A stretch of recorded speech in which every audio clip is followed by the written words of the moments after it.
Hello and welcome to the history of speedrunning speedrun, which is a little like, there's no time! The inception of speedrunning is pops and flashes of developer publications and arcade folklore. From the impressive to the downright made up, like Todd Rogers' Dragster record, which was entirely awesome until everybody realized it was entirely unreal because it was fake and he made it up. Cheating would actually become quite the staple throughout the history of all speedrunning, from the cheating done in Mario 3 using a sneaky little hacker system, all the way up until the cheating most recently done in Minecraft by a little man behind a little mask. You cringe! The early decades of speedrunning were informal and erratic, but the 3D FPS game Doom, and also Quake, allowed sweaty gamers to flex their might over one another. Eventually, Quake started a computer community that sought to fix the informal nature of speedrunning by formalizing it. That community was able to legitimize their craft as they split runs into many of the categories and guidelines we follow today, dividing the game up into difficulty level and run parameters. Videos of these runs would be posted on a website called Game Demos Archive, which would become the main hub for speedrunning skill. All of this site would be singularly focused on Quake until 2004, when it branched out,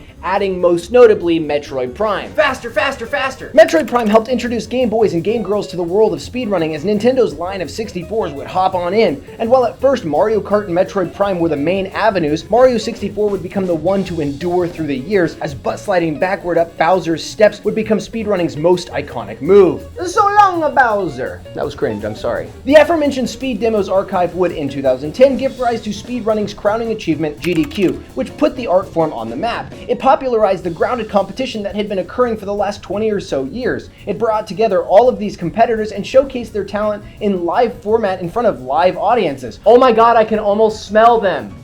Oh, it's still me. Yes, sometimes it was cringe and awkward. Yes, sometimes it was full of failure and waiting around, but it was always interesting. It was always the culmination of hard work and dedication. These gamers could do something that felt impossible to so many of those in the crowd. As GDQ expanded, so too did the speedrunning community. Now almost every game to release has a group of speedrunners battling it out for supremacy. From the obvious like Super Hot to the downright strange like Keep Talking and Nobody Explodes. With categories branching from just beat it, I don't give a shit, to Portal Airboat where you have to beat Portal in a, you guessed it, airboat. More categories means more accessibility, as there's a speedrun for everyone in every game. Hell, now even IGN's got a speedrunning series, and I'd probably give it a 7 out of 10 to be honest. While speedruns may be about breaking games, nowadays it seems like a lot of games attempt to hold hands with them. They're fun, they're fresh, and unless you dedicate your entire life to them, you'll never be able to do one as well as some guy who wears sweatpants in public. So let's all just take the time to appreciate one of gaming's most fascinating forays, and thus concludes the history of speedrunning speedrun.